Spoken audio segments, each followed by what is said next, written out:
Hello बच्चों, कैसे हो आप सब। आज हम फिर से आप सबके लिए एक बहुत ही अच्छी कहानी लेके आए हैं जिसका शीर्षक है लालची कुत्ता। हर वक्त खाने की लालच में इधर उधर मुंह मारता रहता था। गांव के लोग उसे कभी कभी कुछ ना कुछ डाल ही दिया करते थे, लेकिन उसे लगता था कि शायद मैं खुद ही ये सब खा लूं और किसी से बांटकर ना खाऊं। वह कुत्ता बहुत ही लालची था। हर वक्त खाने की तलाश में इधर उधर भटका करता था। गांव के लोग उसे कुछ ना कुछ डाल ही दिया करते थे, लेकिन फिर भी वह घूमता फिरता मारा मारा खाने की तलाश में। एक दिन वह कुत्ता खाने की लालच में इधर उधर घूम रहा था, कभी कहीं, लेकिन उसे सुबह से कुछ नहीं मिला था। तभी गांव के नज़दीक एक ढाबा था। वहां पर भोजन बना करता था।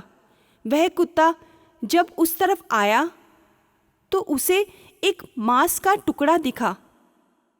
वह उसके पास गया और उसे मुंह में दबोच लिया और खाने की लालसा से वह टुकड़ा लेकर भाग गया। उसे लगा कि कहीं दूर जाकर अकेले बैठ के इस टुकड़े को आराम से खाऊंगा। जब वह जा रहा था तो रास्ते में एक नदी पड़ी। उसने सोचा कि इस नदी के पास बैठकर इस टुकड़े को खाया जाए।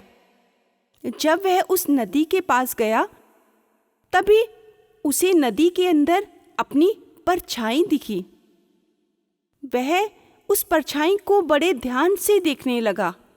उसे लगा शायद ये दूसरा कुत्ता है जो इस नदी के अंदर है, लेकिन उसे तभी उस कुत्ते के मुंह में भी एक मांस का टुकड़ा दिखा।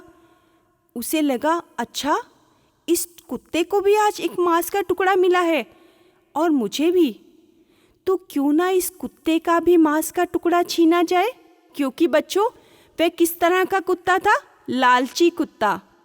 उसे लगा कि यह टुकड़ा भी काश मेरा हो जाए और मैं इस टुकड़े को भी लेके आराम से बैठ के खाऊंगा। इसी लालसा में उसने उस कुत्ते के ऊपर भौंका। फिर क्या था, जैसे ही उसने उस कुत्ते के ऊपर देखकर भौंका तभी वह उसके मुंह का टुकड़ा भी पानी में गिर गया। बस फिर क्या था, उसका अपना टुकड़ा भी पानी में गिर गया और ना ही उसे दूसरे कुत्ते का टुकड़ा मिल पाया। लेकिन तभी उसे लगा अच्छा, ये परछाई वाला कुत्ता तो मैं ही था। ओहो, लालच में आकर मैंने अपना भी खाना गंवा दिया। ये क्या किया मैंने। और बहुत ही दुखी होकर अपना सा मुंह लेकर वापस गांव की तरफ लौट आया। लेकिन बच्चों, उस कुत्ते की तरह आज हम सब भी लालच किया करते हैं, तो हमें भी ऐसा लालच नहीं करना है। हमें सब कुछ मिल बांट कर खाना है। हमें अपने दोस्तों परिवार के साथ मिलजुल कर रहना है और मिलजुल कर खाना है।